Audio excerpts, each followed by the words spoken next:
y vamos a seguir ahora con otra parte muy importante del aspecto neurológico y específicamente los estudios del movimiento. Y para eso les voy a presentar al doctor Jesús Canales, radiólogo que viene de la ciudad de San Antonio, Texas. Él es radiólogo egresado del Hospital Universitario de Monterrey, que actualmente radica en San Antonio, Texas. La importancia de Jesús es que es uno de los más eminentes radiólogos y que ha mantenido la actualización en tecnología para mantenernos al día en técnicas y en equipos de resonancia magnética, y para ellos es un orgullo para nosotros en Saltillo contar con él. Muchas gracias. Buenas tardes, ya me dejó la vara bien alta mi compadre. Vivo en San Antonio, pero ando de mojado, o sea, no crean que ando haciendo cosas por allá.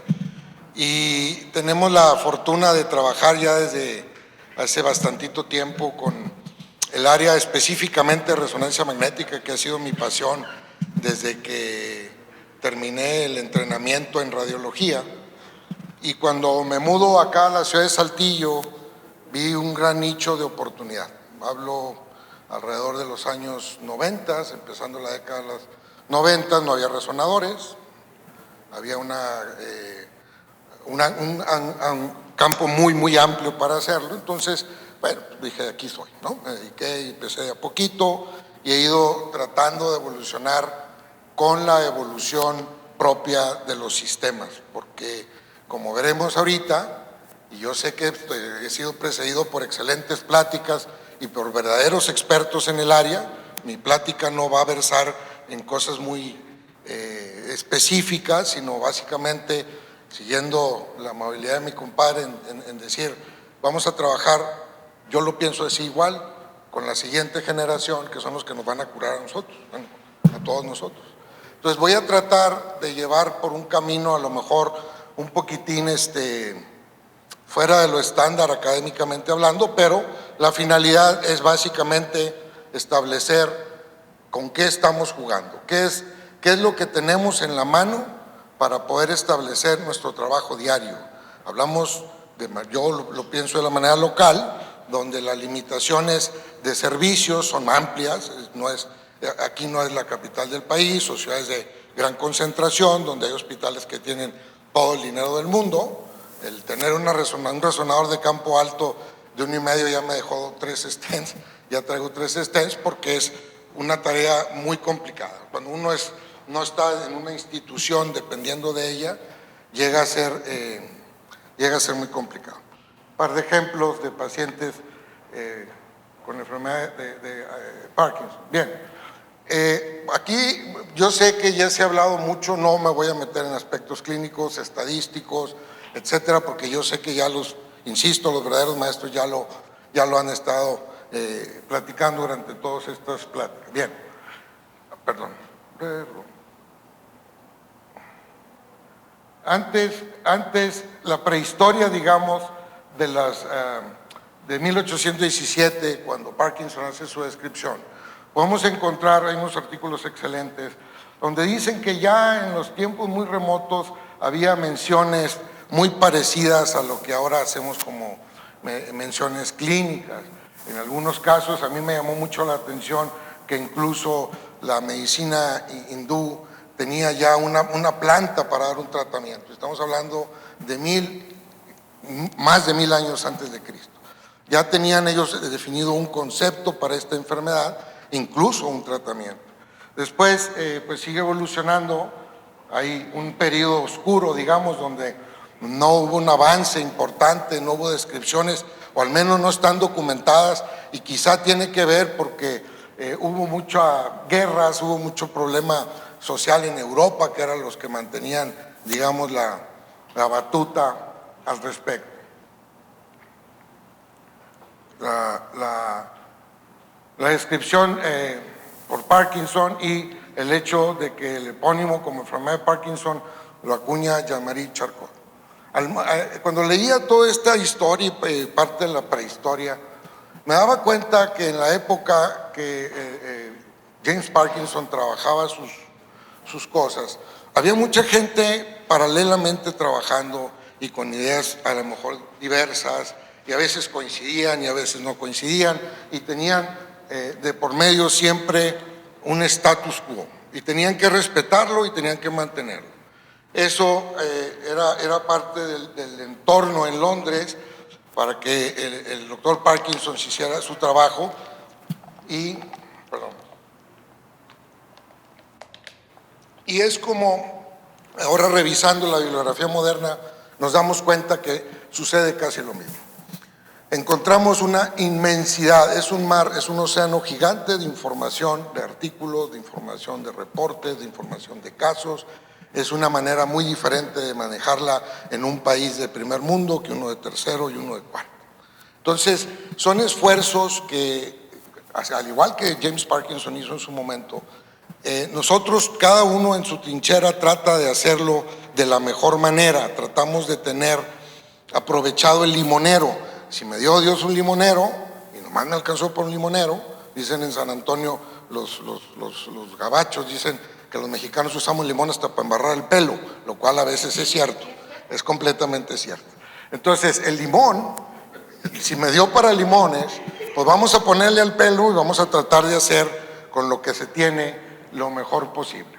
Entonces, dentro de la evolución, digamos la prehistoria, historia, ha habido una evolución en el diagnóstico, en el tratamiento, que es lo que ya han ustedes estado discerniendo, y en lo que corresponde a nosotros, la historia de la imagen, no es hasta el advenimiento de la resonancia magnética que pudimos tomar alguna batuta. Se hacían intentos con otros métodos de imagen, yo todavía no nacía, yo todavía estaba en pañales. Yo tuve la fortuna de haber visto la primera máquina de resonancia magnética en América Latina, que fue la Foner. El doctor Raymond Damadian la instaló en el Hospital Universitario de Monterrey, la Autónoma de Nuevo León.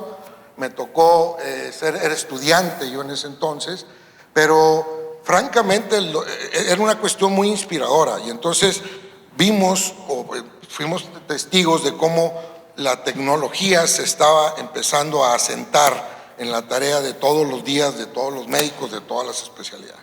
Entonces, pensando en esto de resonancia, tenemos que también ser justos con quienes han trabajado todo esto. Me imagino que algunos de ellos serán muy familiares.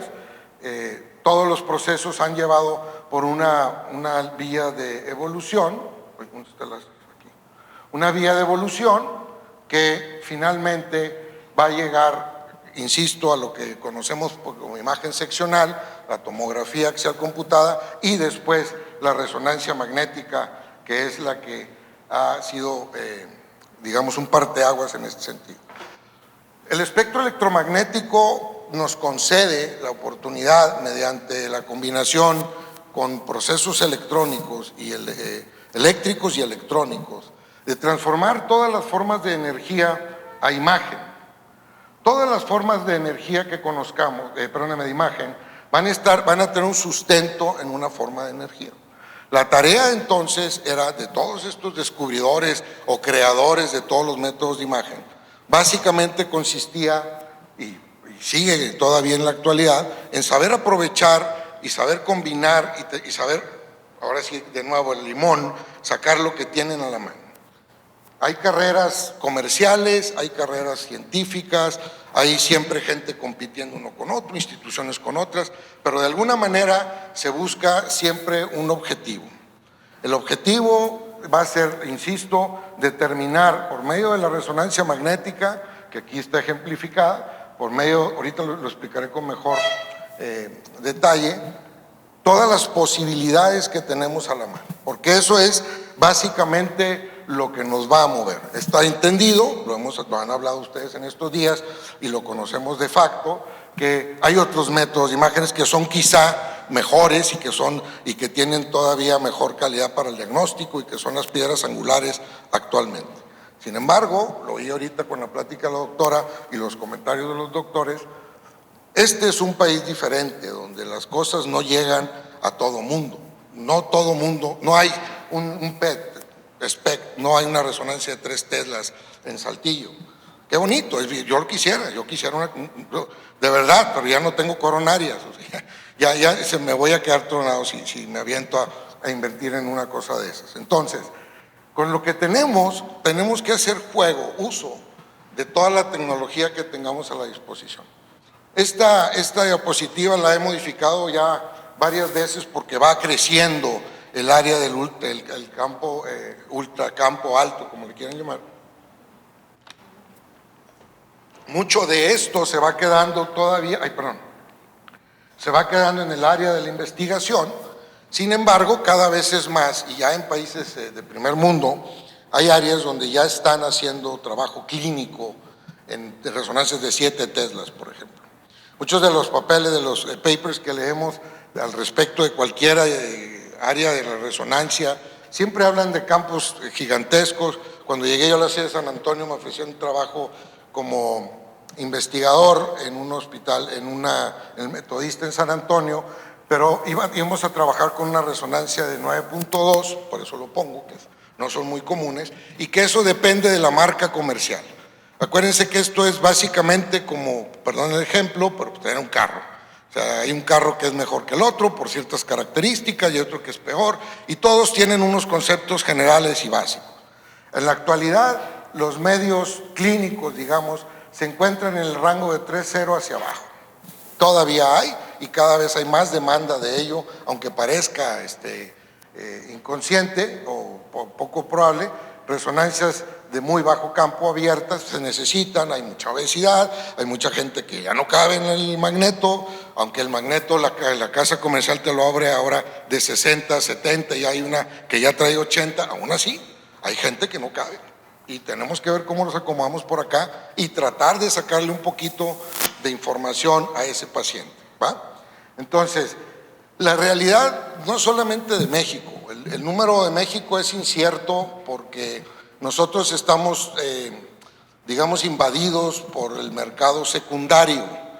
El mercado secundario implica un equipo usado en Estados Unidos que de alguna manera llega a México, se instala no solamente en los gabinetes privados, sino también en instituciones, porque no hay dinero, no tenemos el suficiente dinero para tener máquinas que generalmente exceden el $1.000.000 como mínimo. En cuanto a máquina, falta la inversión del área, falta todo lo que viene con ello. Entonces, en la actualidad, el predominio, digamos, en número de las máquinas de 1.5 sobre la de 3 teslas, que son las que pudieran interesarnos hoy, es abismal.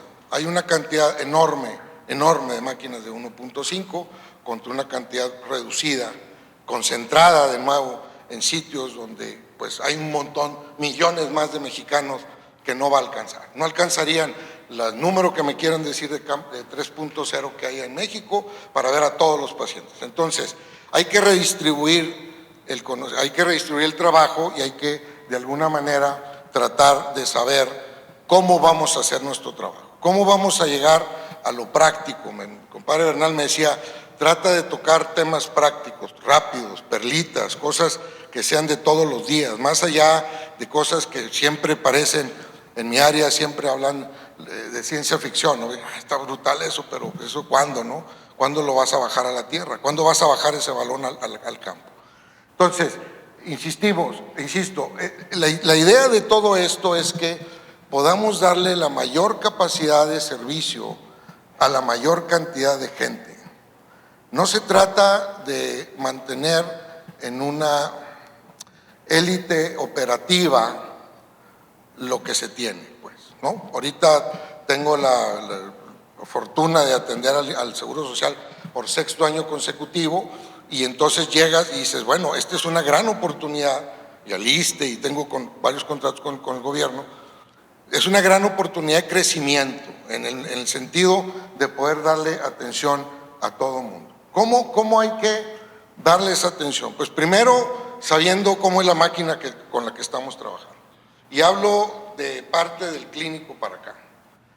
No nosotros, porque en teoría, y es solamente una teoría vaga, la mayoría de la gente que se dedica a resonancia magnética nuclear, en teoría, tenemos un entrenamiento muy específico y muy formal y muy dedicado. La realidad es que no siempre es cierto. La forma de educar en México por sobresaturación ha llegado a que muchas veces los residentes hagan rotaciones de solamente 3 meses, si bien les va, por año en resonancia magnética. Y salen a la calle a trabajar muchas veces sin las suficientes herramientas. A lo mejor son muy buenos en tomografía, o en intervencionismo, o en el eco, o en el rayos, o lo que tú quieras. Pero, trabajar específicamente un modelo de carro, una cosa, ese es siempre el gran pendiente o la gran deuda que tenemos en nuestra área de entrenamiento, porque no hay suficiente recurso. De nuevo, el país cada vez va, muy ajeno mi comentario de las cuestiones políticas, cada vez va más en detrimento, cada vez es más difícil, cada vez tenemos menos el recurso líquido, porque se necesita líquido. Esto de la resonancia es bien padre, es bien romántico, como dice mi compadre, pero la realidad de las cosas es que es una máquina de alto mantenimiento y cuesta un dineral. Y cuesta un dineral que no siempre las instituciones van a tener. Voy a olvidarme del medio privado, porque pues ahí podría estar, pues tú ganas dinero, ahí tú tienes para hacerlo, a lo mejor. Pero la cuestión institucional no siempre lleva ese camino. Bien, ¿qué vamos a pensar los estudiantes de medicina? ¿Qué vamos a pensar? ¿Qué es importante? Y voy a tratar de resumirlo, porque si no es ocioso y además aburrido.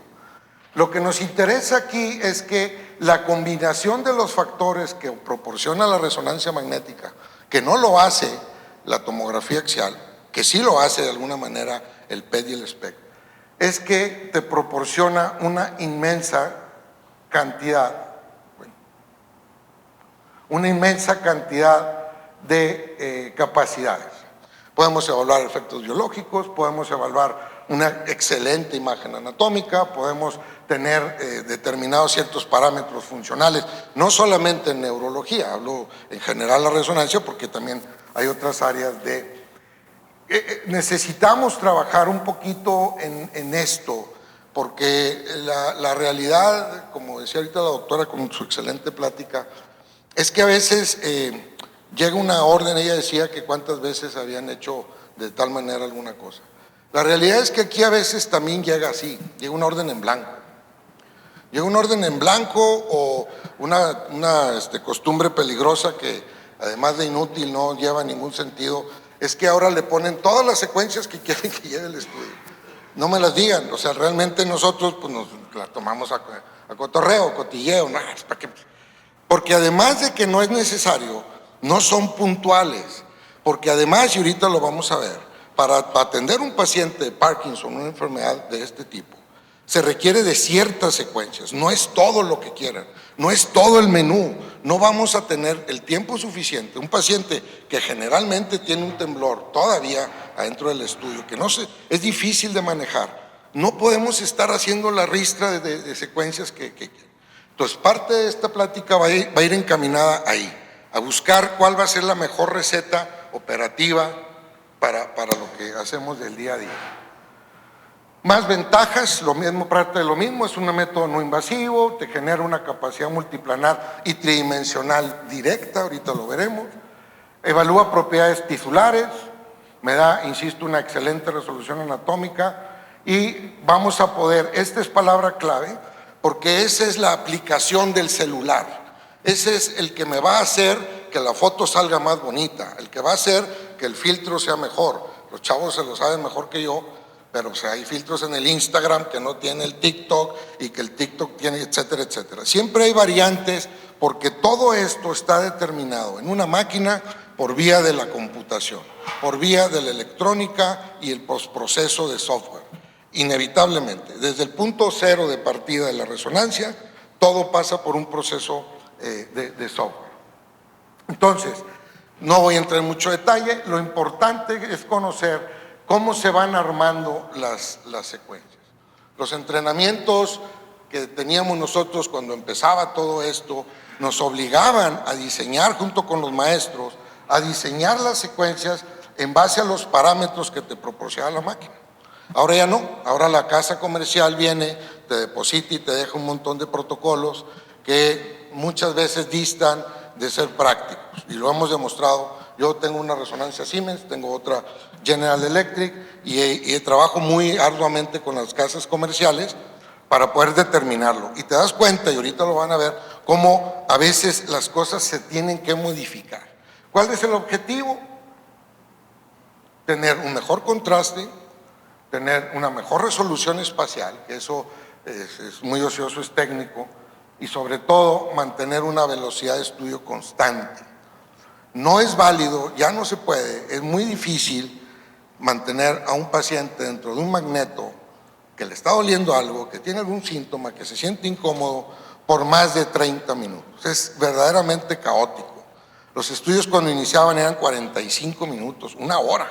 Eran secuencias de 7, 8 minutos, 11 minutos. Y dices, Dios mío, pues ¿cuándo vamos a acabar, no? Hasta el mismo técnico, oye, doctor, pues ya le cortamos porque… No le cortes, porque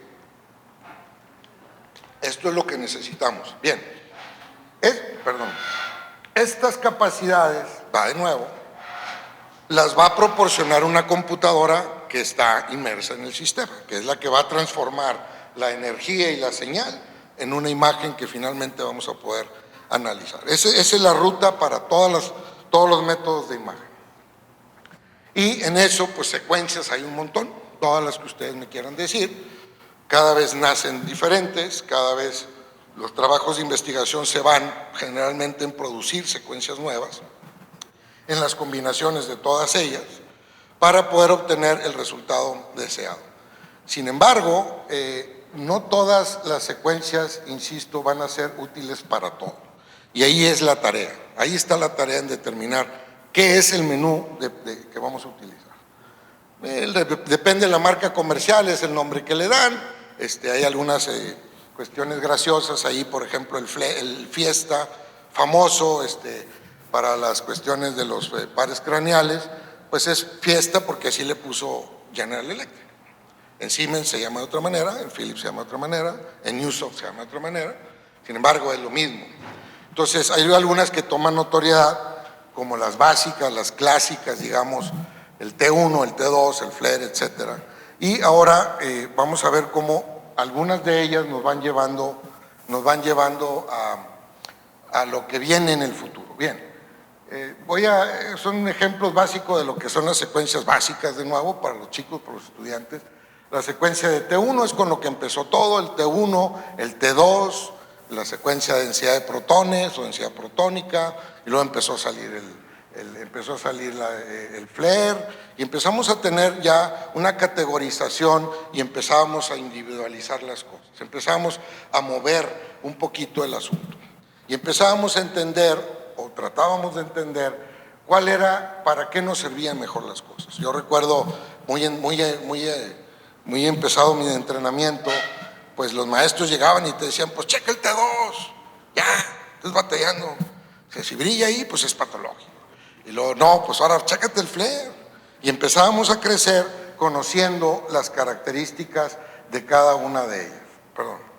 Entonces, como estas tres, ahorita vamos a ver secuencias específicas o que buscan tener una alta especificidad para el diagnóstico de lo que nos va. No entraré en mucho detalle de lo clínico, que ya lo han platicado. Traté de hacer un breve resumen de cómo podríamos evaluarlas. Básicamente, pues las alfa-cineclupatías y las taupatías. Esto ya lo han hablado muy abundantemente. Voy a tratar de llevar la plática más que todo por qué me sirve para cada una de estas cosas. Yo sé que faltan algunas otras, les pido una disculpa. Ahorita en los cambios de última hora se me hizo un desgarriate, pero traté de salvar la situación. Bien, entonces, ¿qué proporciona la información de la gente que trabaja de manera seria o muy determinada en todo esto? El modelo de Bragg dice que todo empieza por acá, por abajo, incluso en el sistema nervioso periférico, y que va en una conducta, digamos, ascendente, para terminar clínicamente en la neocorteza y hacer todo. Esta nos brinda o nos da la oportunidad de qué es lo que hacemos actualmente. Concentramos todo nuestro esfuerzo en diagnóstico básicamente en el mesencéfalo, básicamente en la porción basal, es donde todas las cosas van a ir a buscar por ahí. Ya generalmente no se encuentra mucha información de la corteza porque ya son estadios clínicos muy avanzados, y lo que se busca es determinar biomarcadores por imagen que estén en un estado muy inicial o incluso prodrómico. Estos hablan de los biomarcadores por imagen y verán que todo se concentra en esta área de por acá. Bien. Lo mismo de las secuencias.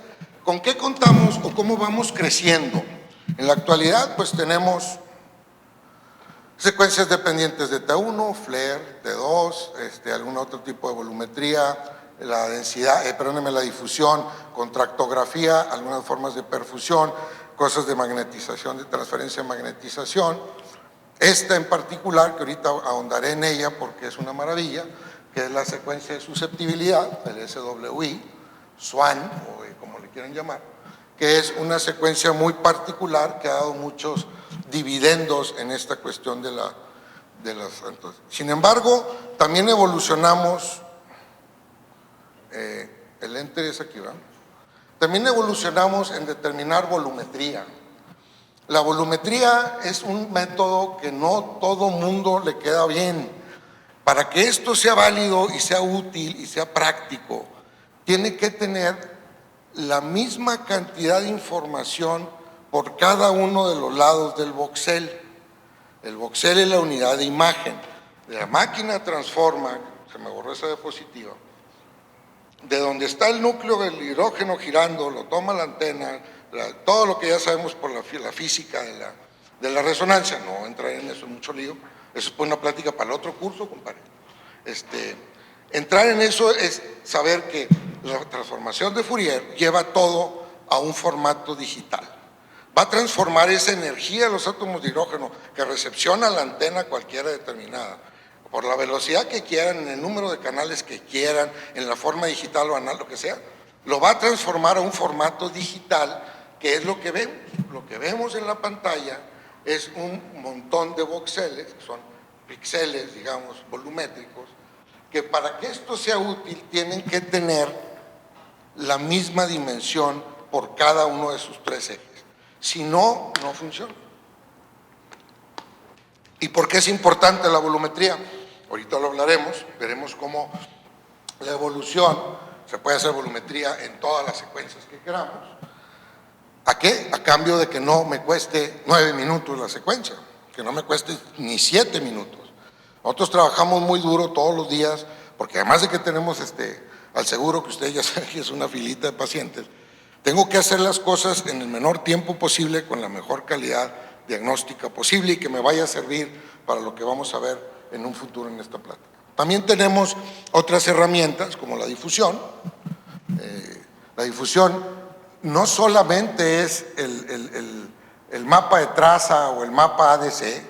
La difusión tiene un montón de aplicaciones que es más que todo determinadas por la imagen de tensor.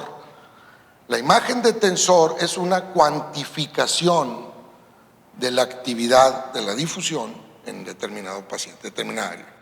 Este es el valor que importa. ¿Por qué?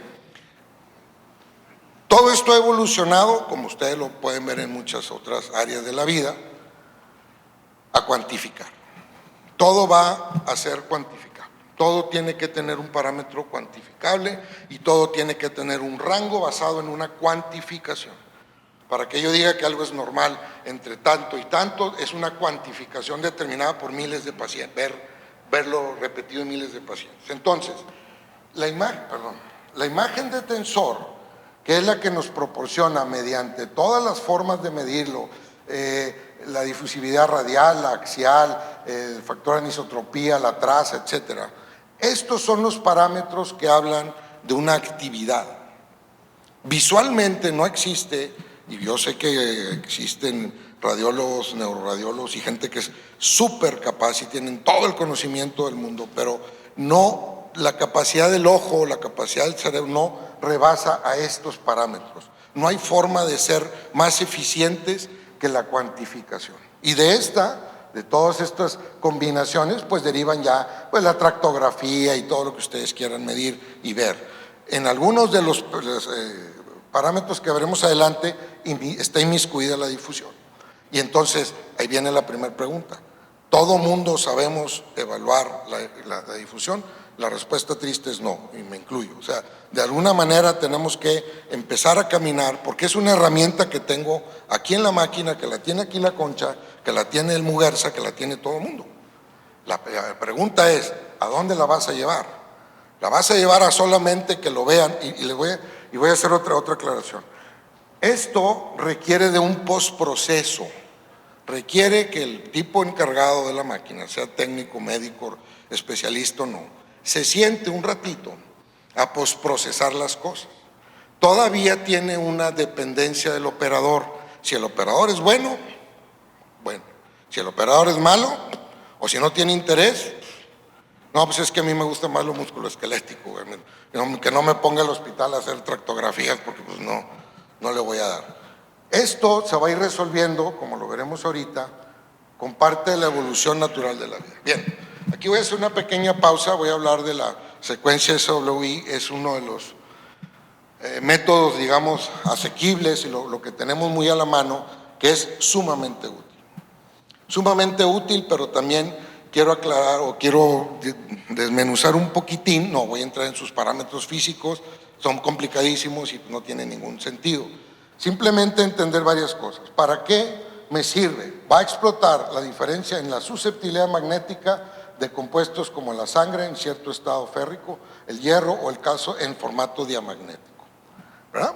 Entonces, ¿qué me está haciendo? Está generando un nuevo contraste.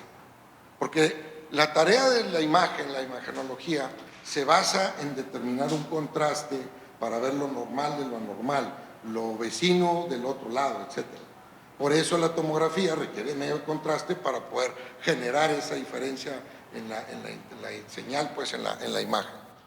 Otro parámetro que es muy importante que sepamos, las casas comerciales, como les digo, le ponen el nombre que quieren y se les viene en mente, y creo que tienen un departamento específico para eso, para que a alguien se le ocurra un nombre sí, comercialmente asequible, y que pegue y que se meta a la mente de todo el mundo. No explican, o muy poca gente lo habla, lo platica, y lo he dicho yo con la misma gente de Siemens, que esta secuencia puede ser, digamos, de izquierda o de derecha, ahora sí que como en la política mexicana, ¿no? Puede ser de derecha o de izquierda dependiendo de la máquina, dependiendo de la marca. Y esto lo que va a llevar es que no se van a ver igual. No es igual interpretar una susceptibilidad, un SWI, de un General Electric que de un Siemens. No es lo mismo. La arteria, en caso, o el calcio, o la sangre se van a ver diferentes, o sea, se van a ir de diferente forma. Entonces, si tú consideras aquí que hay un microsangrado, en los que son de izquierda, como Siemens, Canon y Philips, se van a ver hiperintensos, mientras que en las otras marcas se van a ver hipointensos. Entonces, esta combinación de factores es la que a veces uno quisiera tener disponible y trabajarlo. Yo con mi colega, con el doctor Miguel, que es mi mano derecha totalmente, estamos discutiendo constantemente estas cosas porque ahí es donde está el sustrato de la secuencia. Otra cosa importante, el SWI o la secuencia de susceptibilidad, ténganla en mente, chicos, porque esto, como les digo, es parte del futuro. No es lo mismo que la secuencia EMO, que también la han oído y la han visto por ahí. La EMO es como se le conoce como una SWI-like. Ella no tiene la capacidad de diferenciar entre sangre y calcio. El SWI sí. Y ahorita vamos a ver por qué, cuáles son las diferencias estrictas. Es una secuencia, en términos generales, tridimensional. Esto también lo voy a remarcar porque ahorita vamos a ver por qué se los insisto. Es tridimensional y la secuencia tiene una máscara, digamos, un filtrado, un postprocesado automatizado, que le llaman de fase, que es la que proporciona la capacidad de poder diferenciar un tejido del otro. Resumiendo, la secuencia SWI tiene dos parámetros y de ese va a derivar un tercero. Así como la difusión tenía 1, 2, 3 y de ahí derivo todo lo que quieran, acá va a tener 2 y un tercero que es el derivado. Tiene una secuencia o una fase, tiene una secuencia de magnitud, una parte de magnitud y la diferencial de ellas genera la imagen propiamente de SWI. Y luego las casas comerciales, nada, bobos, le ponen un extrita ahí que es el MIMP, o sea que hacen que se vea volumétrico y que tenga cierta capacidad de volumen, entonces todas las venas del cerebro se ven brutales porque tienen un postprocesadito ahí chiquito que la máquina lo hace. Bien, entonces eso te proporciona capacidades desde todos los campos magnéticos altos. Este es en particular la imagen, digamos, que siempre andamos buscando en la cola de la golondrina y la de sustancia negra y todo aquello por acá. Se puede hacer desde equipos de 1.5, sí se puede, claro, es mejor en el 3 Tesla, pero no tengo 3 Tesla. También quisiera una Cybertruck de 3 Tesla y no la tengo tampoco. ¿Qué quiere decir? ¿Que nomás me puedo transportar en ella? No, tengo que encontrar la forma de transportarme en la que sí tengo a la mano. Y que ha demostrado fehacientemente antes de que la de 3 Tesla cayera al mercado clínico, que pues se podía jugar un poquito con ella y se podía sacar bastantita información, ¿va? Los parámetros van a variar, depende de la capacidad de la máquina. Simplemente les voy a pedir que vayamos poniendo atención en las áreas de interés y les voy a decir por qué. Porque muchas de las veces la secuencia, como es común, viene en el disco que entregamos o en el disco que se entrega, viene mal ventaneada. Los que trabajamos en esto y los saben que hay que agarrar abrir el estudio y moverle tantito y ponerle la ventana y vienen mal ventaneadas. Entonces, si no te sientas con calma a ventanearlo y a poner la ventana adecuada, pues no vas a ver nada. Este güey no hizo bien el inglés. Este tipo no hizo bien el estudio, ya, lo desvirtúan. No, es tan simple como sentarte, compadre, a moverle un poquito, a analizar un poquito la situación.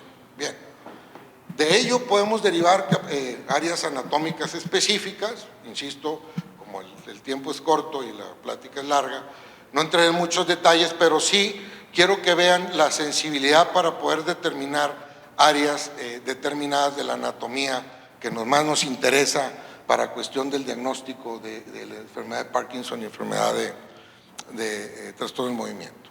El famoso signo de la golondrina, bueno, pues tiene muchas variantes. Lo importante es detectar digamos, todas las variantes y las posibilidades que traiga antes de decir que no se ve, porque a lo mejor luego nos quedamos con la idea de que se tiene que ver así a fuerza de la golondrinita y si no se ve, pues ya estamos mal. A veces no, el nigrosoma no siempre trae la forma que uno quiere, ¿no? O sea, hay mucha variabilidad al respecto. Esto lo puse solamente con fines de comparación visual, ¿va? Lo que pretendo aquí, estas son imágenes de la máquina de nosotros, determinadas, es 1.5, es una secuencia, esta es la fase, perdóname, esta es la fase gradiente y esta es la fase. Esta es la que nos importa. Entonces vean cómo aquí es capaz, déjenme porque me está temblando, tengo un temblorcillo. Estoy aquí la pars compacta, la pars reticulada, núcleo rojo, etcétera, etcétera. Y nosotros nos dimos la tarea de posprocesar todavía esta información que ya sé que viene en un paquete global de 3D, de 3 dimensiones, a un determinado grosor. Me di la tarea, junto con mi socio, de buscar un formato de software que todavía lo corte más chiquito y que en vez de que cada corte sea de 1.5, 1.3, que es lo que está en los papers, en la literatura, nosotros lo bajamos a 0.4. ¿Por qué? Porque ahí está la imagen en el voxel, ya lo demás es un trabajo de postprocesamiento y entonces buscamos otra parte de la anatomía donde sí se puede ver perfectamente las variaciones tanto en la señal como el contraste, las áreas anatómicas, etcétera, y nos dimos la tarea, perdón, aquí, ahorita regreso a la otra. Van a ver toda la vía desde abajo, este es un grosor de 0.4, ahí empiezan a aparecer estructuras familiares y van viendo cómo toda la vía se va hasta los ganglios basales, la pueden ver completita, de abajo hasta arriba, y esa es parte de la idea.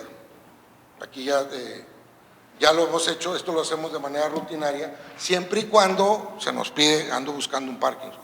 Si la orden llega en blanco, pues gracias, compadre, el técnico va a agarrar parejo y no va a hacer nada de lo que debemos de hacer específicamente, ¿va?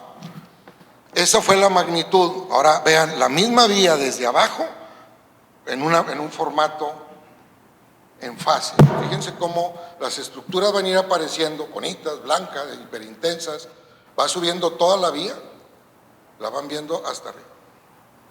Esa es parte de la tarea del diagnóstico. Ahí tenemos que enfatizar muchas de las cosas. Aquí algunas de las referencias bibliográficas. Bien, esto el gringo le habla como la enfermedad de hierro, la enfermedad de Iron Disease, y está bien, es correcto. Ya conocemos, hemos hablado mucho de las sensibilidades, especificidades. Nos va a servir básicamente para diferenciar entre individuos sanos y aquellos que pudieran tener o no Parkinson o síndrome parkinsoniano. En 2/3 de los pacientes va a ser un signo temprano y también se asocia y se identifica con el desorden de movimiento rápido de los ojos durante el sueño, RBD, que suena a banda musical, pero no lo es, ¿verdad? Sin embargo, viene una secuencia bien matona, que es la secuencia de neuromelanina. La secuencia de neuromelanina, ahí sí, doblo los piecitos, es solamente en 3 Tesla. No hay forma de hacerlo de otra manera. Y detecta, por ejemplo, aquí en el locus, detecta perfectamente el brillo. Aquí lo único que va a ver es lo que brilla es la neuromelanina, punto. Mucha más, menos, no sé. Hay esfuerzos, y ahorita lo veremos al final, de cuantificar de nuevo todo esto, para poder tener un parámetro, digamos, viable. Esta secuencia también lo podemos ver en enfermedades de Parkinson, obviamente, pacientes con RBD, donde vamos a centrar la atención es el complejo locus ceruleus y subceruleus, que tienen neuronas catecolinérgicas que contienen neuromelanina. Aquí vamos a detectar la neuromelanina, esa es la tarea. ¿Por qué no está tan padre? Porque cuesta 12 minutos. Está padre porque me muestra pues, lo que quiero ver, ¿no? El paciente sano se ve brutal, la neuromelanina. El paciente con Parkinson disease, por ejemplo aquí con enfermedad de Parkinson, la intensidad es menor, etcétera, etcétera, y podremos cuantificar. Sin embargo, cuesta mucho tiempo. 12 minutos para mantener al paciente ahí acostado, que no se mueva, nos da un campo, un área muy peculiar, muy particular de ponerlo, etcétera. De repente tienes un problema de señal, te queda en una secuencia muy ruidosa. A mí me tocó, afortunadamente en los últimos años he tenido la oportunidad de ir cada 2 años a un hospital en Bilbao a cosas de este tipo y cosas de tecnología, que es lo que me gusta. Y ellos trabajaban, tienen 2 máquinas de 3 Tesla y como 4 de 1.5, entonces siempre estaban trabajando cómo mejorar la secuencia de neuromelanina para que entrara ya de lleno a la búsqueda clínica. Se puede hacer, 3 Tesla, y el futuro de ella pues va a ser como muchos otros hacia la semiautomatización. Del derivado de la 3D que les mostraba en el cine, podemos evaluar visualmente la atrofia, una pequeña cápsula informativa a los médicos de aquí, de la región. Cuando les entregamos una secuencia de volumétrica, 3D, lo que sea, T1, T2, el que sea, es tan fácil como cargarla y en el visor, en el visualizador, el browser, como le quieren llamar, arriba tiene los 3 planos. Para cambiar de plano de sagital como viene cruda, al axial al otro es básicamente ahí, pum, pum, pum, o si lo quieres poner en 3. ¿Por qué todo mide lo mismo por todos lados? Digo, porque a veces hay críticas, es que viene muy bonita en sagital, pero ¿dónde está el axial? Güey, pues ahí mismo, o sea, nomás pícale el otro y cambia, ¿no? Es un brevario rápido. Bien, ¿qué tenemos a la mano entonces? ¿Cómo podemos enfrentar esta disyuntiva? Tenemos secuencias dependientes de T1, me van a hablar de la forma y el volumen, generalmente voy a obtener una información de ellos como atrofia. ¿Qué tenemos? De secuencias dependientes de T2, de FLAIR o densidad protónica, que básicamente trabajan en la diferenciación de cambios en la señal, o lo hiperintenso contra lo hipointenso, etcétera, o lo normal, que es lo que les digo el contraste, habla de gliosis o desmielinización.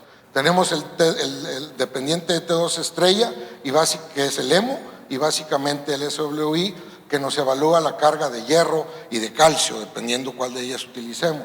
Obviamente, pues nos va a hablar de ese tipo de patologías, y tenemos una secuencia sensible a neuromelanina, ¿va? Ya creo que es lo mismo de este derivado tridimensional digamos, la secuencia 3D en T1 es de donde vamos a poder hacer todas las evaluaciones, todas las mediciones y todo aquello, que luego hay gente que lo hace de la secuencia 2D y no es válido, tiene que ser hecha en una secuencia tridimensional, sí o sí. Ya estamos muy colgados de tiempo, pero ahorita veremos cómo se hacen los cálculos, pero estas siempre deben de derivar de una imagen tridimensional, no importa si es T1 o es T2, lo podemos hacer. Y finalmente de aquí podemos hacer lo que considero viene el futuro, el de abajo es un ejemplo de nuevo y lo voy a obviar. ¿Qué más tenemos? Lo hablamos ahorita. ¿Dónde me va a ayudar las secuencias de difusión? Pues depende. Si utilizo el factor de tensor, pues voy a tener todos estos parámetros para valorar todas las capacidades que necesitamos. La tractografía, habla el número de tractos, etcétera, pero básicamente lo que hace la difusión en todo lo que vayamos a ver de papers relacionados a Parkinson va a ser basado en la imagen de tensor. También tenemos espectroscopía, también hay muchos trabajos que hablan del uso y la utilización de la espectroscopía. En lo particular no lo ejecuto porque tengo las otras herramientas, esto también consume mucho tiempo, depende mucho del operador. Si el técnico trae el pulso cascarero, pues no pone bien la cosa donde tiene que ser, etcétera. Entonces ya dependiendo de esos factores es que nosotros lo utilizamos poco.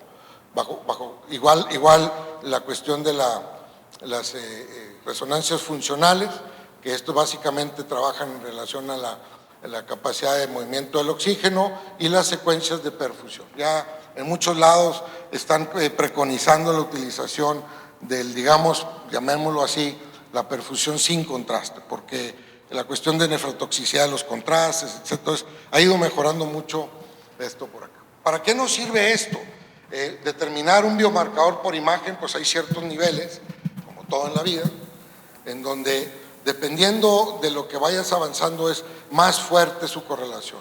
El corte quizás sea el nivel 2 cuando el biomarcador a nivel individual llega a alcanzar una sensibilidad y especificidad mayor del 80% para un diagnóstico clínico en un determinado paciente.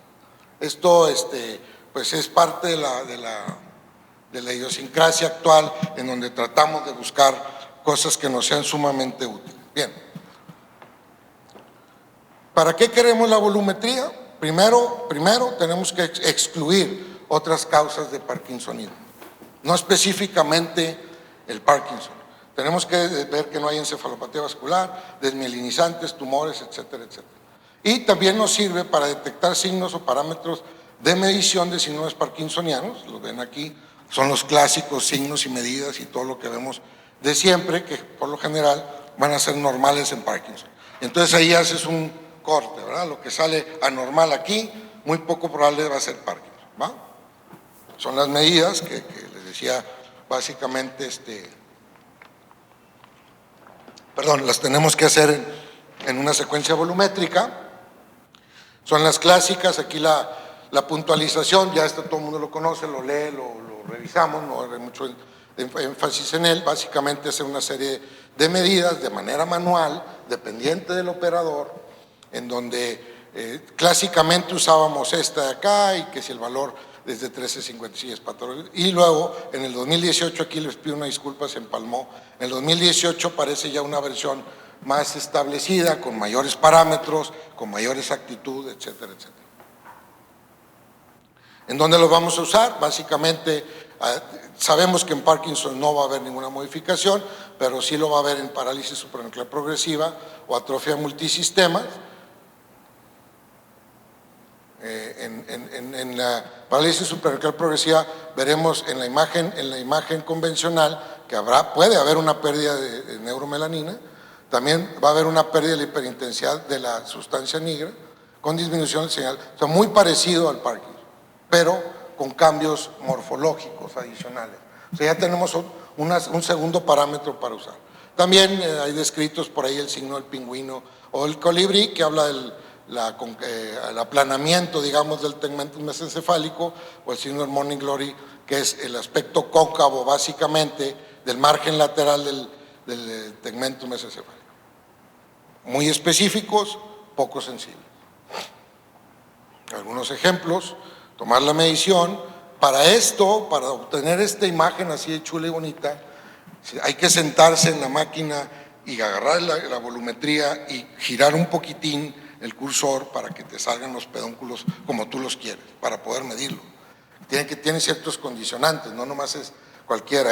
Por ejemplo, tiene una bastante oblicuidad para poder lograrlo. También. Medir las áreas que tanto del puente como del mesencéfalo pues son medidas que dependen del operador, ¿vale? Entonces me voy ya un poquito rapidito, que ya están cansados, ya tienen ganas de un mezcal y yo también. Entonces vamos a ver, en parálisis suprarrenal progresiva, ¿qué es lo que vamos a encontrar? Los signos que hablamos, básicamente los índices, que aquí es donde empieza la complicación, por eso la puse así y por eso lo dejé así tan robusto, con tantísima información, porque como les decía hace rato de Parkinson allá en Londres, perdón con la expresión, pero cada changa uno en su rama, ¿verdad? Y cada uno propone cosas y entonces dice que su medición o su comparación es mejor que el del otro y porque yo lo hice de una manera más sustancial, lo que tú quieras. Entonces ya empiezan los parámetros de nuevo, la medición, todo lo que tiene que ser cuantificable, ya empieza a tener unos rangos de si el ratio, la relación del mesencéfalo con el puente, si es menor de 0.18 del Parkinson contra la atrofia multisistema, etc. Es una combinación muy amplia de información que se tiene que estar siempre de manera muy meticulosa ejecutando. ¿Qué más vamos a encontrar? Pues los cambios básicamente del volumen reducido, pero otra vez comparado con el Parkinson y la atrofia multisistema. Vamos a hacer algunos cambios en FLAIR, pues va a incrementar la señal en algunas áreas. La difusión, que era lo que veíamos ahorita, pues también va a tener incremento. Mientras tanto, el putamen va a tener reducción de su volumen, un incremento en la difusividad y de la sensibilidad. Bien, algunos ejemplos rapiditos. Vemos las clásicas modificaciones que logramos ver, que a veces, pues sí, la experiencia de mucha gente pues ve eso y rápidamente tiene más la clínica, pues ya tiene el diagnóstico en la mano prácticamente, ya no hay necesidad de moverle mucho más, no entraré en mucho detalle en esto. La atrofia multisistemas, de lo mismo, vamos a encontrar una serie de parámetros que van a ir modificando nuestra potencialidad diagnóstica.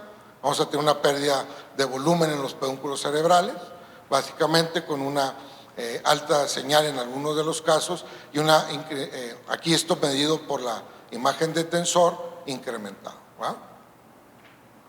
Igual algunos biomarcadores, o buscando las mediciones con los biomarcadores, el clásico signo del bollo caliente, como le llamaban, ¿no? La crucecita en el mesencéfalo, etcétera, etcétera.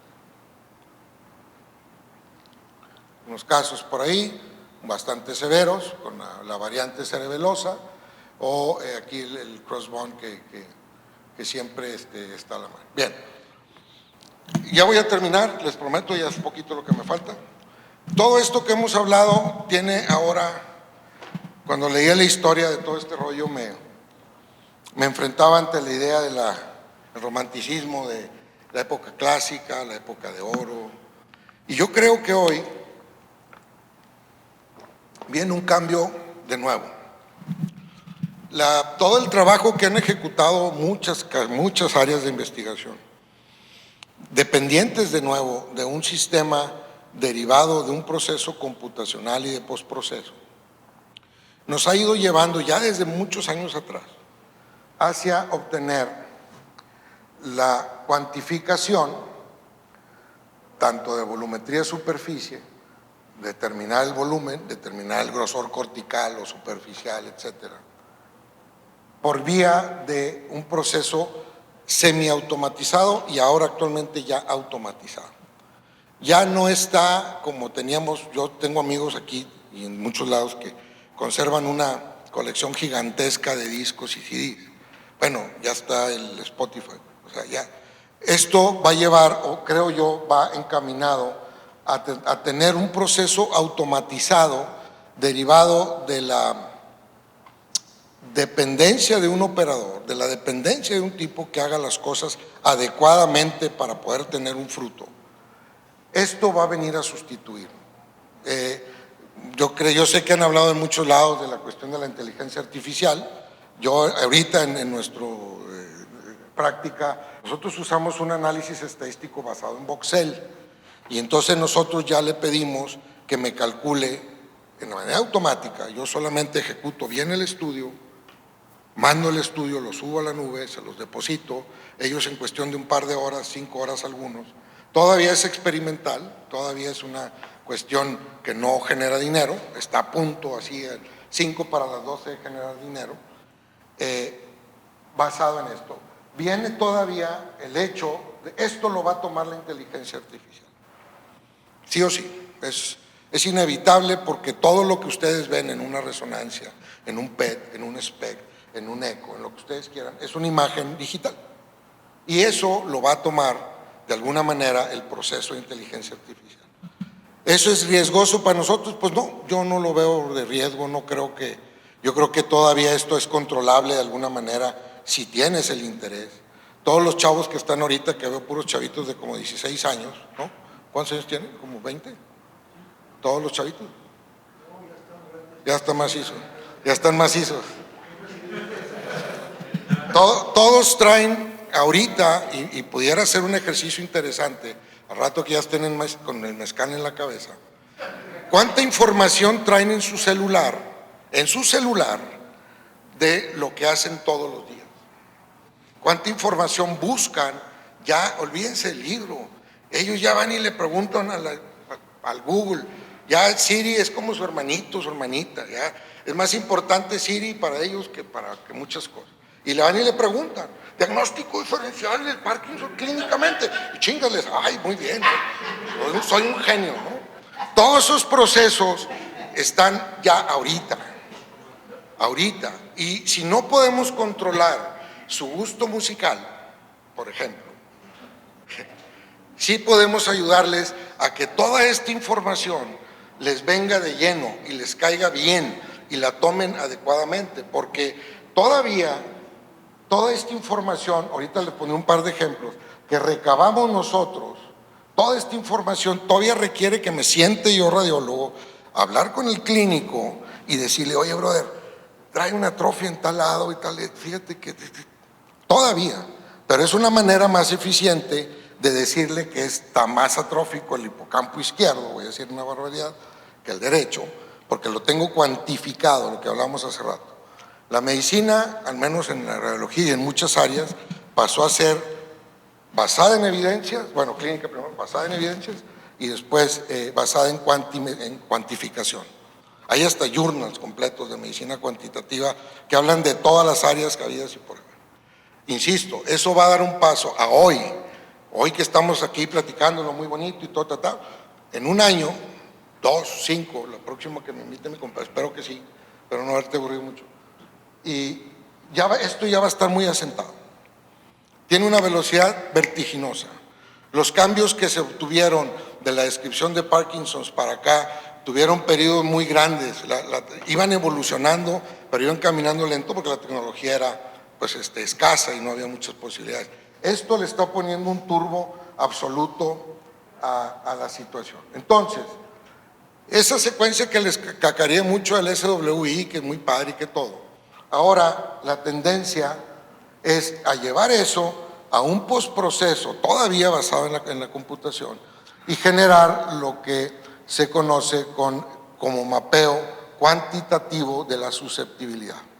Entonces, la imagen que obteníamos aquí de los ganglios basales y de todo lo que ustedes quieran, visualmente, y que a lo mejor le podemos poner un ROI ahí para medirlo, a ver cuánto me da, ya ahora todo lo va a hacer, lo está haciendo, y lo hablo como presente porque ya hay casas comerciales que lo traen.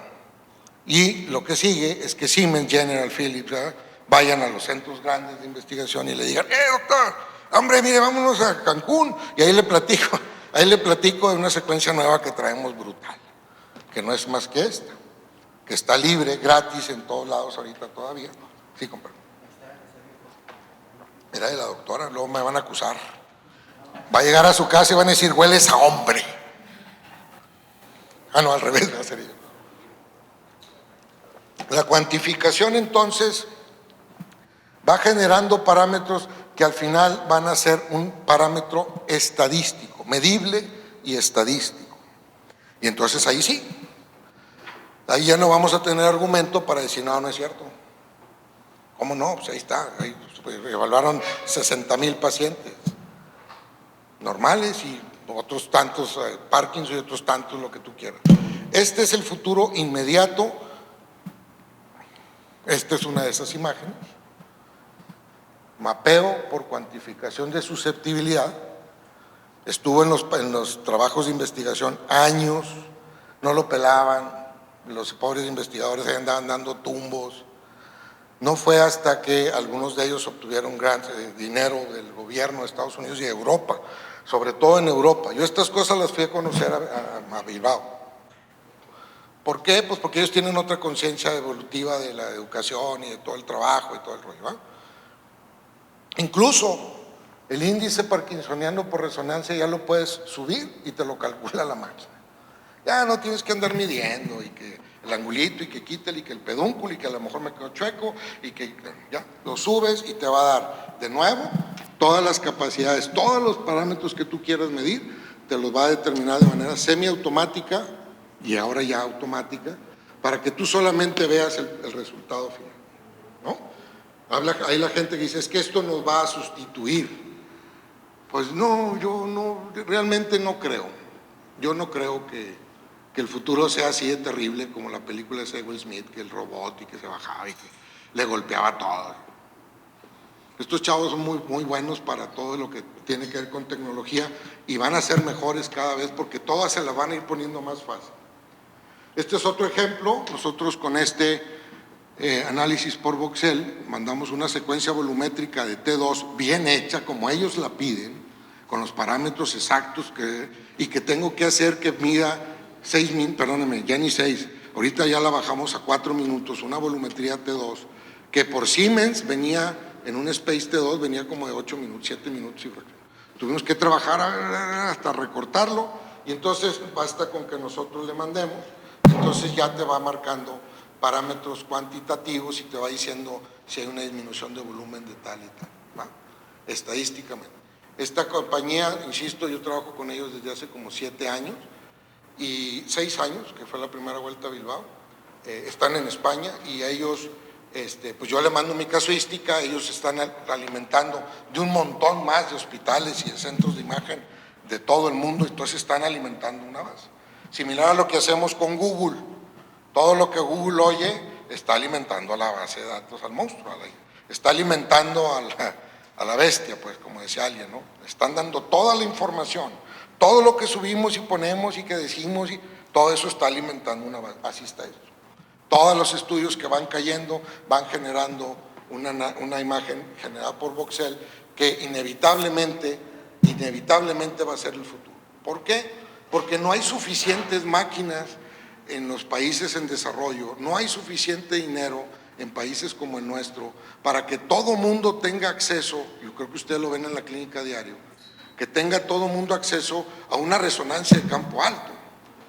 ¿Cuánto cuesta una resonancia de campo alto? 3 Tesla, 11,000 pesos, cabrón. Oye, pero si el pobre chavo, el hijo del paciente gana 6,000, güey, en todo el mes. Ah, no, pues, pues pídele al compadre y bala con la comadre y van y se ponen un OnlyFans, y van y se venden y todo, y llegan con el dinero, van y sacan el dinero para que luego venga el médico o el técnico a hacer mal la secuencia donde estaba su diagnóstico. No, pues no la muere. Entonces, de alguna manera, este futuro que ya nos alcanzó, es en otro tipo de... También hacemos volumetría para enfermedad de Alzheimer, también hacemos volumetría general para segmentación, etc. Y tenemos que ir trabajando en eso. Es parte ya diaria de todos los días para nosotros. De repente el clínico como que me habla, oye Chuy, ¿qué le pusiste ahí, güey? ¿Qué es eso? Pues bueno, lo platicamos en un cafecito y te explico cómo está el rollo.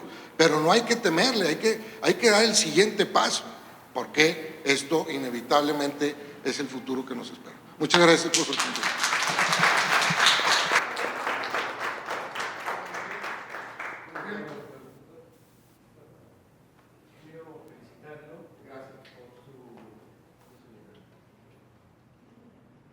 Y solamente un comentario de hace 40 años que todavía me acuerdo y que, bueno, hace más de 40 años. Me acuerdo bien que el que era director del Instituto Nacional de Neurología, bueno, primero era jefe de investigación, el doctor Julio Sotelo Morales, cuando yo era chamaco, residente y pues aprendiz, me dijo un día, dice, mira Memo, creas en Dios o no, eso vale M, en la historia del ser humano nos dividimos el conocimiento en antes de Cristo y después de Cristo, creas o no. Así es. Pero, dice, en medicina neurológica, apréndelo, es lo que sabíamos antes de la tomografía y lo que sabemos después de la tomografía. Y yo me acuerdo que sí era cierto porque los primeros papers de Archives of Neurology decían, vean ustedes la enorme equivocación del clínico en decir que era una lesión medular estructural X y era una esclerosis múltiple. O sea, ya desde entonces, y era tomografía. O sea, yo hice una tesis que se llamó 20 años de casos de hemorragia cerebelosa en el Instituto Nacional de Neurología. Y era sorprendente que el clínico antes de la tomografía decía, hemorragia cerebelosa, 2 puntos, necesariamente mortal y el diagnóstico siempre por autopsia. Viene la tomografía y es lo contrario, ni es mortal y se puede diagnosticar y mejorar mucho, y eso valió que el doctor Sergio Gómez Yata, después de mi tesis, y donde yo decía ya para terminar que los neurocirujanos estaban operando algo que no deberían operar con base a la tomografía, me dijo el doctor Sergio Gómez Yata, jefe de neurocirugía, dice, mira Enríquez, me has clavado la estaca hasta el fondo, pero tienes razón, operamos de más nosotros, pero ¿con base a qué? A la tomografía. Muchas gracias. Felicidades, doctor. Gracias. Definitivamente, pues felicidades, doctor, ha sido un buen viaje en la historia. Y precisamente la historia, para nosotros los que ya hemos tenido el privilegio de la edad y que estos chicos están empezando a recorrer, hay que recordar y hay que ubicarnos en qué etapa estamos viviendo actualmente. Si recordamos que la medicina árabe fue la primera que introdujo las matemáticas a la medicina, estamos en una etapa similar. En aquel tiempo Abul Qasis, Al-Kindi, etcétera, todos ellos, Al-Razi, Avicena, ellos fueron los primeros que empezaron con las matemáticas en la medicina y empezaron a hacer los primeros desarrollos de estudios clínicos, estudios controlados, experimentación, etcétera. Y ahora tenemos una etapa muy similar. Yo he tenido afortunadamente en esta vida el privilegio de ir creciendo con estas cosas. Me tocó la radiografía, las neumoencefalografías, etcétera, cosas de antaño, ¿no? Pero me tocó precisamente la tomografía. Después de que hice medicina interna había visto por primera vez las tomografías que llegaban del hospital militar y las que llegaban de Guadalajara. Cuando yo regresé de Guadalajara a San Luis Potosí, fui de los primeros que sí sabían ver tomografías porque ya las había visto, y mis colegas no, ni mis maestros tampoco. Estuve trabajando, tomé unas becas y me fui a Estados Unidos, y entonces allá en Houston me tocó recibir la resonancia magnética. Entonces regreso, y más o menos en el tiempo, por eso me llamó la atención, porque yo también estuve en el Metodista, pero en Houston, y cuando regreso era de los pocos que sabían ver resonancias o habían tenido el privilegio de ver resonancias. Y de hecho el primer trabajo que se presentó, porque se acababa de formar la Sociedad Potosina de Neurología y Neurocirugía, fue mi trabajo de ingreso, y fue precisamente angioresonancia en 11 pacientes. Y sí, fue muy bonito, una experiencia muy interesante. y todavía con mucha incredulidad por parte de mis colegas, porque decían, no, es que nada no va a sustituir para nada la angiografía con angiosecuencia. Bueno, que a final de cuentas hicimos la angiosecuencia. ¿Y a qué voy? El punto es muy interesante porque en este momento estamos viviendo la misma época que se vivió con los árabes, cuando menos unos 2000 años antes de Cristo, ¿no? Entonces llevamos 2, 4, 7000 años aproximadamente llevamos, ¿no? Unos 5 o 7000 años. Y estamos ahorita en la época de las mediciones. ¿Qué va a ocurrir en los próximos 5 a 10 años? Yo creo que sí, efectivamente, los procesos de inteligencia artificial, el deep learning, el machine learning, todo ese tipo de tecnologías actuales van a ser una herramienta muy importante, pero no hay que perder de vista que vamos a seguir siendo un binomio entre neurología y neuroimagen, ¿sí? La neurología, los radiólogos necesitan si no un diagnóstico de presunción, cuando menos unas pistas diagnósticas, porque de lo contrario parecería un insulto para el radiólogo que le pidiéramos, así como dice usted, en blanco. Y a la inversa, sí, ya de perdido, ¿verdad? Un corazoncito, ¿verdad? Y a la inversa también, los neuroradiólogos, si no tienen ninguna información, bueno, pues que busque este pelado, ¿no? A final de cuentas. Entonces es un binomio que no se va a eliminar. Yo creo que se va a enriquecer y se va a utilizar esto como una herramienta definitivamente. La inteligencia no nos va a sustituir, ¿verdad? Definitivamente, pero sí nos va a hacer la vida mucho más sencilla. Y felicidades nuevamente. Doctor, perdón. Muchísimas felicidades, de verdad, muy amena y además con una información muy importante. Yo nada más le voy a comentar una anécdota personal. Pues para mí tener una tomografía era, cuando yo era residente de neurología, la tomografía pues, te dejaba ver las hemorragias y te dejaba ver. No era convencional tener resonador. De hecho, a mediados de los 80s en México, creo que ninguna institución tenía resonador. Pero sí había algunos resonadores, pues yo creo que de media Tesla, no sé, y cosas muy especiales, pues sí mandábamos a hacer un estudio subrogado. Y la primera vez que yo vi una resonancia dije, no es cierto, se ve igualito que en patología, y era de muy baja resolución. Y las que ves ahora dices, no, aquella no se veía nada. Entonces, mil gracias, de verdad mil gracias, creo que he aprendido mucho.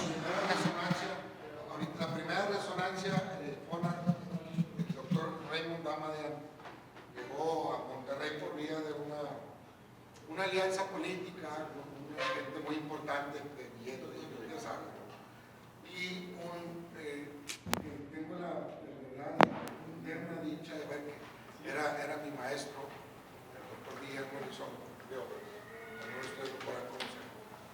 Él hizo todos los esfuerzos para lograr traer esa primera resonancia a modo beta, digamos, a modo experimental. Les platico que era el cuarto del magneto, era una cosa gigantesca. Era un magneto de punto 32, 35. Era gigantesco el magneto, era una cosa terrible. Y yo como andaba ahí como chaquito emocionado, porque a mí me gustaba mucho, no, van a hacer un estudio de prueba, calibraje, yo me meto. No, el centro del magneto estaba allá. Entonces te metías y era una placa gigantesca de acero, o sea, un magneto gigante, y la apertura era así. Y ahí vas hasta allá, cabrón, está ahí. Y todo, híjole, no te muevas. ¿Cómo no? ¿Para dónde me quieres que me mueva? Si no hay ni espacio. Esa primera máquina nos abrió, digamos, la mentalidad a mucho, porque yo en particular, y tengo varios colegas, amigos también, guiados por Máster Memo, por Memo Elizondo, nos dedicamos de lleno a la resonancia. Y le voy a hacer una pequeña anécdota. Un día estaba, ya hace mucho tiempo, en el 95, esa resonancia llegó en el 86 a Monterrey. Yo me entrené entre el 90 y 93 y a mí me valía Mauser, todo lo demás. Digo, tenía que rotar por TAC, tenía que rotar por intervencionismo, todo lo hacía, todo el taller. Pero yo me quedaba mis horas extras con la resonancia. Y Master Memo llegaba con ratones, inventó una antena, o sea, éramos hasta mecánicos. Hizo una antenita chiquita para meter el ratón y entonces conectarlo en la máquina y veíamos el ratón gigante, aprendí a canalizar ratones, cosas así. Era muy emocionante.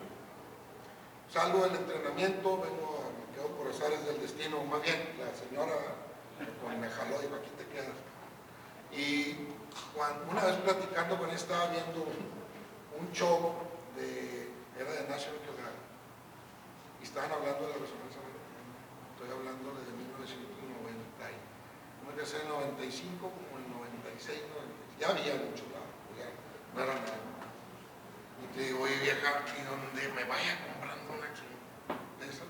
Una chimistreta de esas. ¿Por qué no? Porque cuesta un dinero. Por eso, el saltillo no hay nada. Entonces me tocó tener la dicha de traer la primera resonancia saltillo. Una .5 llena de Electric Baby Signal, famosísima la nueva. Pero, allá en el comentario, ahí también programamos las secuencias. Teníamos que hacer el cálculo de las cosas. Chingue, si le sube el tiempo de repetición, ¿qué va a pasar? Y estábamos siempre jugando con ese rol. Cambio esa máquina por una de campo alto, fuimos los primeros en Saltillo en campo alto durante mucho tiempo. Hasta que, pues, desafortunadamente los carroñeros de la medicina no pueden ver algo, si no tengo que ir a joderlo, ¿verdad? Sí, pues, o sea, está bien bonito, pues yo soy Kiko, güey, yo agarro el balón y tengo mucho dinero y pongo uno y vendo a $1,000 el estudio, salga como salga, no me importa. Taco de $2, ¿cuánto cuesta un taco en México, compadre? ¿Cuánto cuesta ahorita? No sé, $25 un taco. Metro en el DF de 8 por 10 pesos. ¿Cuánto? Hospital Federal, ¿Cuánto?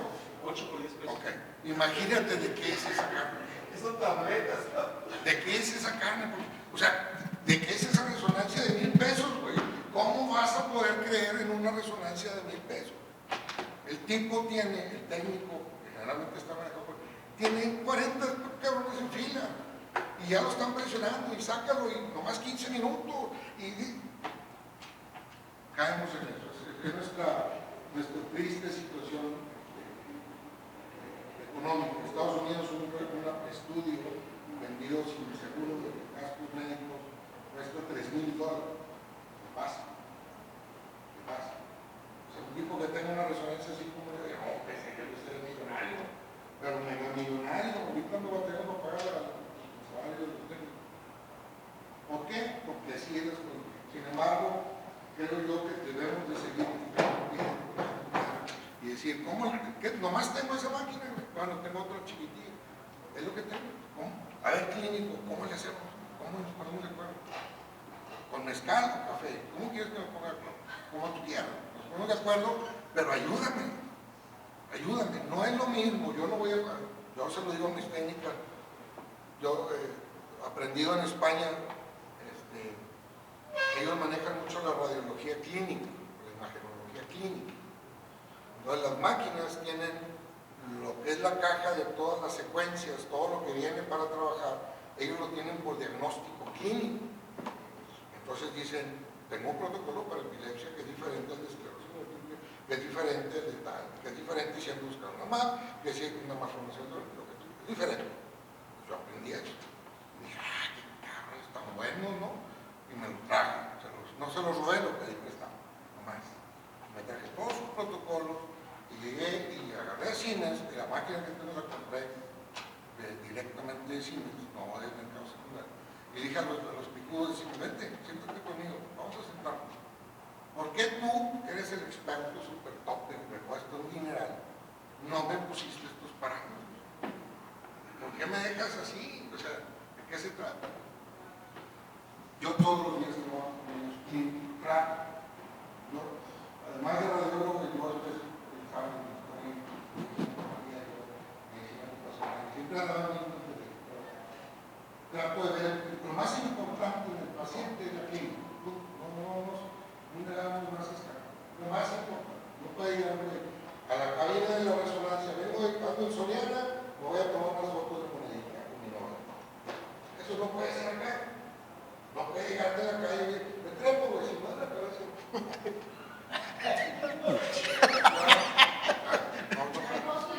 La evolución ha sido sorprendente desde los equipos de .32, .5, de los que fueron los que más se popularizaron aquí en México. A mí me tocó estar en el Hospital Valdebrón en Barcelona y me tocó ver trabajar, y ahí fue donde me di cuenta, por ejemplo, que el grupo Magnix fueron los primeros que describieron que las neuronas también tenían muerte, también había lesión neuronal, no solamente lesión axonal por la desmilinización, en un equipo que tienen ellos, ahí o tenían en ese tiempo de 9 teslas, 9.2 teslas, y me tocó ver esas imágenes que eran realmente sorprendentes. Y bueno, esto fue en el 2008, ahorita ya están en el punto de donde tienen teslajes mucho No, hay una mayores, cosa, son y cosas. además ya están de uso clínico. No, es que a mí me impresiona, Sí. pero pues ya estoy viejo. Ya ahorita pensar en, voy a ponerme 3 stents más para comprar una de 3 Tesla de 2 millones de pesos, de dólares, para que venga el bono, ¿cómo se llama? El bono. Chopo. El otro, güey. No, salud digna, güey. Salud digna, hermano. Porque es el día de lo que sea. El día de lo que sea, resonancia es a mí. ¿Para qué compro una máquina? No voy a tener trabajo.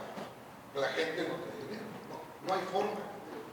No la voy a poder hacer llegar a la raza. Doctor Canales, muchas gracias. Fíjese que yo me formé en Monterrey en la Facultad de Medicina y me tocó al doctor Luis Tode, al doctor Rangel Guerra, al hermano de Ricardo con la primera resonancia, que tardaban 2-3 horas. Y luego cuando salía la imagen no se veían más que puros cuadritos. Y decía, se lo paso, me lo pasa. Ya, eso es. Así fue, ¿verdad? No estoy fuera de la realidad. Luego, fíjese, luego... La que publicaron en Nature, la que está la primera foto en la revista Nature, son 4 o 10 píxeles, ¿no? Así estaba en rayos X de la universitaria, llegamos y que las primeras imágenes. Todavía hay de verdad. Todavía sí. Hay una cosa, perdón, que ahorita yo termino su comentario. Algo que no comenté, depende de la resolución que tú le digas del píxel. Entonces hay secuencias que de naturaleza te las dejan con una resolución de 256 píxeles por lado. Esa es una resolución estándar. ¿Por qué? Te cuesta poco tiempo. Le siguen las de 320, 512 y la de neuromelanina ocupa 1024. Entonces, la tarea es cómo voy a obtener una resolución 512 de rutina, que no me cueste mucho tiempo, y se la puedo dar, porque si no caemos en eso, todavía hay resonancias, compadre, que las ves y dices, no. O sea, neta. Y luego le dices al paciente, oiga, es que doctor, me dijeron que nomás me iban a atender 20 minutos. ¿Por qué? ¿Cómo? Es que cuesta 1,800. Y nomás son 20 minutitos, nomás. Como salga, si se movió, si va para afuera, porque entonces. Pero sí, el doctor Todd fue yo tuve el gusto de conocerlo. Los dos murieron ya. Fíjese, la otra anécdota, una vez me tocó en un picker, estaba haciendo yo neurología en la Ciudad de México, y tenía 2 antenas para hacer una de rodillas, las 2 rodillas, y dejaron el tanque de oxígeno en la puerta, adentro. Acabó con las 2 antenas, nada más las antenas, porque si le da al cristiano, lo mata. Así es, ¿verdad? ¿Qué será? Hace como 2 meses, combatiendo al seguro, y viste, todo el mundo llega a la raza muy, yo sé, desvelados, pobres chavos, los presidentes, andan todos mareados. Entonces siempre, pues, miren, nada metálico, no va a ser nada, y se les zafó un clip, no sé qué esté hecho, porque generalmente no nos jalan. Y el ingeniero entró rápido, porque estaba internado. Y a él traía su cinturón con unas llaves Allen. Esas sí son todas. Y que chinga le zafan todas las llaves. Porque cualquier objeto que sea metálico, ferromagnético, buscar el centro del magneto, pero va a ir rebotando primero. O sea, no se va, ya llegué, vieja. Hasta que se quede en el centro. Entonces, siempre he sabido que si te pasa una de esas con un paciente, lo vas a dañar. Lo vas a dañar, es un proyectil, depende del campo magnético más, pero es un proyectil y no está bien, no es correcto. Mi último comentario es, aprovechando lo que dijo usted sobre este software que ya está preparado para acuerdo al diagnóstico. En clínica, fíjese que eso sería lo esperado. Quizá sea muy romántico, muy utópico. Pero si hay un paciente con esclerosis múltiple, bueno, vamos a buscarle dónde están frecuentemente las lesiones, si ya tiene hoyos negros, si tiene signos en la área postrema, etcétera. O en migraña son objetos brillantes voladores que no tienen nada que ver. O en una serie de patologías donde ya selectivamente el radiólogo, el imagenólogo, va a buscar lo que el clínico le pudiera ayudar y no hacer un procedimiento de rutina, y eso le da un plus al... No me traje la diapositiva porque no era el tema. Ahorita nosotros estamos desarrollando también trabajo de volumetría, etcétera, y análisis de lesiones de esclerosis múltiple. Entonces, ese te pide, para hacer el trabajo, una volumétrica de T1 y una volumétrica de FLAIR. Que FLAIR es bien difícil en volumetría porque te consume mucho tiempo. Entonces ya hacen su trabajo y te dicen, aquí están todas las lesiones, todas, madral de lesiones, te las cuantifica y te dices 25, 40, te las pone en lista y te dice, esta mide tanto por tanto mil. No te dice dónde está, todavía. Pero lo que es muy interesante es que genera una madre que le llaman disconectoma. Y es muy, a mí me pareció aparatoso, por eso no lo saco así todos los días, no lo saco a pasear, porque con una par de doctores aquí de la ciudad, hice ese trabajo, se lo mandé. Entonces habla de que tal tracto tiene una probabilidad tanto de desconectarse, de dejar de funcionar adecuadamente, que es donde está la lesión, y está dañando la mielina de tal tracto, etc. Entonces, pues se asusta el paciente. ¿Cómo? ¿Voy a quedar desconectado? ¿De qué me estás hablando? Yo creo, doctor, que esto se va a ir grande porque cada vez somos, gracias a Dios, más longevos. Cada vez somos más pacientes de cualquier enfermedad neurológica. Pero no hay recursos. Va a llegar un momento que ahorita sucede. Yo tengo pacientes y tengo lleno el programa del IMSS, nada más. El IMSS, que es como puede hacer la Secretaría de Salud, el ISSSTE, depende de que usted me quiera decir, tiene lista de espera de atención de un paciente de meses. No importa si el paciente está mal o que se siente bien. ¿Qué no estamos en Dinamarca? No. Bueno, yo eso escuché hace poquito. No, Sí. pero ¿No lo escucharon ustedes? ese llenado, esa sobresaturación de pacientes va a tener que obligar a que algunos procesos, algunos, no todos, se automaticen. Tiene que ser, porque ¿de qué manera voy a poder atender tantos pacientes? ¿Cuántos neurólogos hay en México? 1.500. 1.500. Pediatras y de adultos. Todos 1.500. Para 150 millones. 150. Más los 150. votantes, Sí. más los que vienen de Sudamérica con infecciones de neuroinfecciones raras que no estamos habituados. Pues de alguna manera. Se supone que hay en México un neurólogo por cada 150,000 habitantes. Pues es casi un neurólogo por. Pues, ¿quién tiene San Antonio de San José? Yo tengo más personas. Y todos están en Nueva Rosita, Coahuila, allá donde soy yo. ¿Los neurólogos o los pacientes? Ya nada más. Creo que es muy importante, doctor, la comunicación directa, hablada del clínico con el radiólogo. Yo le voy a poner más un ejemplo de hace 20 años. Y lo tengo acá. Fui yo a ver al oncólogo, al jefe de oncología del Seguro Social en Puebla, y le dije, doctor Moyao, ¿qué pasó? Vengo a decirte algo. Dime, ¿le diste radiaciones a un absceso cerebral? eso hiciste. ¿Y sabe qué? No. ¿Y sabe qué me contestó?